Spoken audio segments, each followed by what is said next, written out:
Two billionaires enter the same restaurant, one wearing a jacket covered in logos that cost $3,000, the other wearing an unmarked suit that costs $30,000, and only one of them truly understands luxury. This scene plays out daily in the world's most exclusive establishments, revealing a fundamental divide in how wealth chooses to present itself, a split that tells us more about class, culture, and confidence than any price tag ever could. The battle between silent luxury and loud luxury represents one of the most fascinating cultural conversations of our time, a clash of philosophies about what luxury means, who it serves, and how true wealth should be displayed. On one side stands loud luxury, the world of prominent logos, recognizable monograms, and status symbols designed to be seen from across the room. Brands like Gucci with its double G, Louis Vuitton with its iconic monogram canvas, and Balenciaga with its deliberately provocative designs. This approach to luxury is democratic in its way, allowing anyone with sufficient funds to participate in visible wealth culture, to signal status and success through immediately recognizable brands that communicate membership in an aspirational lifestyle. Loud luxury thrives on recognition. Its power comes from others knowing exactly what you are wearing and approximately what it cost, creating a shared language of status that requires no insider knowledge to decode. The psychology behind loud luxury is straightforward. Humans are social animals who use visual signals to establish hierarchy and belonging, and branded luxury goods serve this function perfectly in modern consumer culture. Across the divide sits silent luxury, also called quiet luxury or stealth wealth, a philosophy that rejects visible branding in favor of exceptional quality, impeccable craftsmanship, and subtle sophistication that only experts can recognize. Brands like Loro Piana, The Row, Brunello Cucinelli, and Vuitton epitomize this approach, creating garments that cost significantly more than their logo-heavy competitors, yet bear no visible branding whatsoever. Silent luxury speaks in whispers, through the drape of fabric, the perfection of a seam, the softness of cashmere that can only come from the finest fibers, details that the uninitiated walk past without noticing. This approach requires confidence, the security of knowing you belong without needing external validation, the comfort that comes from valuing your own opinion above others' recognition. The historical roots of these two philosophies reveal much about their current cultural positions. Loud luxury emerged from the democratization of luxury in the late 20th century, when brands like Louis Vuitton and Gucci expanded beyond their aristocratic origins to target aspirational middle-class consumers. The monogram bag became a status symbol, precisely because it was recognizable, allowing newly wealthy individuals to signal their success to others who might not recognize more subtle markers of quality. This strategy proved enormously successful commercially, creating billion-dollar brands built on logo recognition and aspirational marketing that promised access to a glamorous lifestyle. Japanese tourists in the 1980s and 1990s became the first global consumer group to embrace loud luxury enthusiastically, collecting Louis Vuitton bags and Chanel accessories as tangible proof of their purchasing power and international sophistication. Silent luxury, by contrast, has older and more aristocratic roots, tracing back to the unspoken dress codes of old money families who could afford the finest quality but considered visible branding vulgar and unnecessary. If you have enjoyed this exploration of luxury philosophies and want to dive deeper into the codes of authentic elegance and cultural sophistication, please subscribe and activate the bell notification to support our channel. The British aristocracy perfected this approach, wearing bespoke sable rose suits and handmade shoes from John Lobb, garments that cost fortunes but looked understated to anyone unfamiliar with the markers of true quality. This tradition held that true luxury should be invisible to outsiders, a secret language shared only among those with the education and background to recognize it. The philosophy extended beyond clothing to every aspect of life. The truly wealthy drove older cars, lived in inherited homes rather than new mansions, and avoided any behavior that might be considered showy or nouveau riche. The materials and construction techniques favored by each approach illustrate their fundamental differences.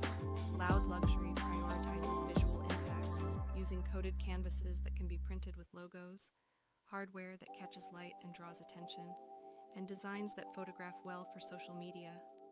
The quality is often good but not exceptional.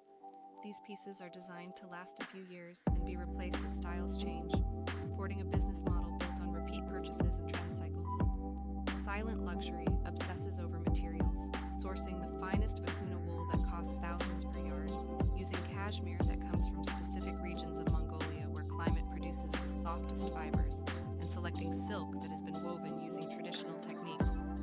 Construction in silent luxury employs time-intensive handwork, garments that require 20 or 30 hours to complete, using techniques like hand stitching, hand finishing, and traditional tailoring methods that have remained unchanged for centuries. The price difference between these approaches can be dramatic and counterintuitive. A Louis Vuitton monogram bag might cost $3,000 and be instantly recognizable worldwide, while a Bottega Veneta Intrecciato bag in the same category could cost $8,000 and be identified only by leather goods experts who recognize the signature woven leather technique.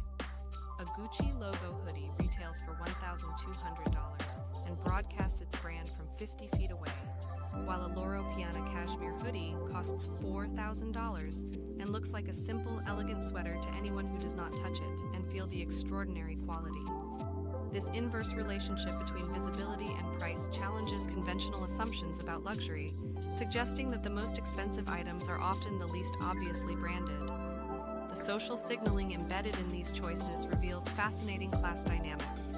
Loud luxury allows newcomers to wealth to announce their success, to participate in luxury culture without the insider knowledge required to navigate silent luxury. This has made logo-heavy brands particularly popular among first-generation wealthy individuals, entrepreneurs, entertainers, and athletes who grew up outside traditional elite circles and use fashion to signal their arrival. Silent luxury, conversely, appeals to those secure in their social position, whether through inherited wealth, educational pedigree, or simply the confidence that comes from not needing external validation. The choice becomes a statement about how you view yourself and how you want others to perceive you, seeking approval through recognition or commanding respect through understated excellence. The geographical preferences for each approach map onto broader cultural attitudes toward wealth and display. Loud luxury dominates in China, where luxury goods serve as important status symbols in a rapidly developing economy where traditional markers of class have been disrupted. Middle Eastern markets also favor logo-heavy luxury, with consumers in Dubai, Riyadh, and Doha purchasing limited edition pieces and exclusive collaborations that make bold visual statements. The United States splits along class and regional lines, with coastal elites gravitating towards silent luxury while Middle America and nouveau riche consumers prefer recognizable brands. Northern Europe, particularly Scandinavia, overwhelmingly favors silent luxury, with cultural values emphasizing modesty and quality over ostentation, making logo-covered clothing almost socially unacceptable in many circles. The Italian luxury market occupies an interesting middle ground, appreciating both exceptional craftsmanship and beautiful design, leading to brands like Brunello Cucinelli that offer subtle branding and visible quality. The rise of social media has dramatically impacted this luxury divide. Platforms like Instagram and TikTok naturally favor loud luxury because logos photograph well and communicate status instantly to audiences who may not understand subtle quality markers. Influencers wearing designer logos generate more engagement than those in unmarked clothing, creating economic incentives for loud luxury and driving demand among younger consumers who grew up in digital spaces. However, recent years have seen a backlash against logo-heavy content, with luxury consumers increasingly viewing obvious branding as unsophisticated and preferring content that showcases lifestyle and quality over labels. The Succession effect, named after the television series that popularized quiet luxury aesthetics, introduced silent luxury to mainstream audiences who previously associated luxury exclusively with visible branding. The show's costume designer deliberately dressed characters in expensive, logo-free clothing from brands like Loro Piana and Brunello Cucinelli, creating a visual language of power that resonated with viewers and sparked cultural conversations about authentic luxury. This media representation legitimized silent luxury for audiences who might have previously dismissed understated dressing as boring or insufficiently aspirational, expanding the market for quiet luxury brands. The environmental and ethical considerations increasingly favor silent luxury over its louder counterpart, silent luxury brands typically produce. Smaller quantities focus on longevity over trend cycles and invest in sustainable materials and ethical production. Loro Piana controls its entire supply chain from fiber production to finished garment, ensuring environmental standards and worker treatment, transparency that appeals to conscious consumers. Loud luxury. Brands, while making progress on sustainability, often rely on trend-driven production that encourages overconsumption and waste, with seasonal collections designed to become outdated quickly, driving repeat purchases. The fashion industry's environmental impact has made the silent luxury emphasis on timeless, long-lasting pieces increasingly attractive to consumers concerned about sustainability. The investment value proposition differs significantly between these approaches. Loud luxury pieces typically depreciate rapidly once worn, with resale values dropping 50 to 70% immediately, though certain limited edition pieces can appreciate if they become collectible. The Hermes Birkin bag represents a notable exception, holding or increasing value due to artificial scarcity and brand mystique, creating a secondary market where rare versions sell for multiples of retail price. Silent luxury items generally hold value better due to their timeless design and exceptional quality. A Loro Piana cashmere coat purchased 10 years ago remains stylish and functional today, having essentially no resale depreciation if well maintained. Vintage market for silent luxury has grown dramatically, with collectors seeking Brunello Cucinelli pieces from past seasons and classic Vuitton suits that remain as relevant today as when originally made. The democratization of luxury knowledge through digital platforms has begun to shift consumer preferences away from loud luxury and toward appreciation of silent luxury.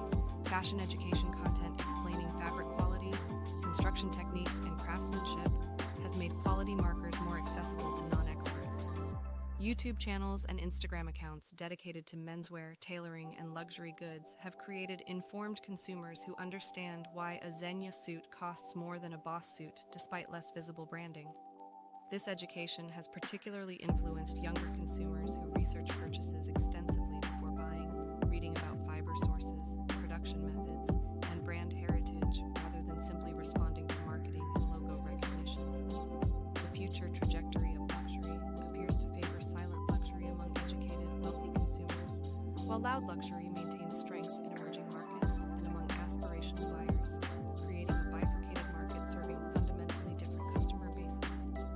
Luxury conglomerates like LVMH and Kering have responded by acquiring both loud luxury brands for mass market appeal and silent luxury brands for ultra-high net worth clientele, recognizing that different wealth tiers and cultural backgrounds demand different approaches. The ultimate insight is that neither approach is inherently superior. They serve different needs, express different values, and appeal to different life stages and cultural contexts. Loud luxury celebrates success, creates community through shared recognition, and allows participation in luxury culture without requiring insider knowledge, serving important psychological and social functions for millions of consumers. Silent luxury offers quality, longevity, and subtle sophistication for those who value craftsmanship over recognition, providing satisfaction that comes from knowing you own something exceptional regardless of whether others notice. The choice between silent and loud luxury is ultimately about self-knowledge, understanding what you value, how secure you feel in your identity, and whether you dress for yourself or for others. The most sophisticated approach may be understanding both philosophies, appreciating the role each plays in luxury culture, and choosing consciously based on context, occasion, and personal evolution, rather than rigid adherence to one camp. True luxury literacy means recognizing a Birkin bag and a Bottega Veneta intrecciato, understanding why a Gucci logo appeals to some while a Loro Piana sweater appeals to others, and respecting both choices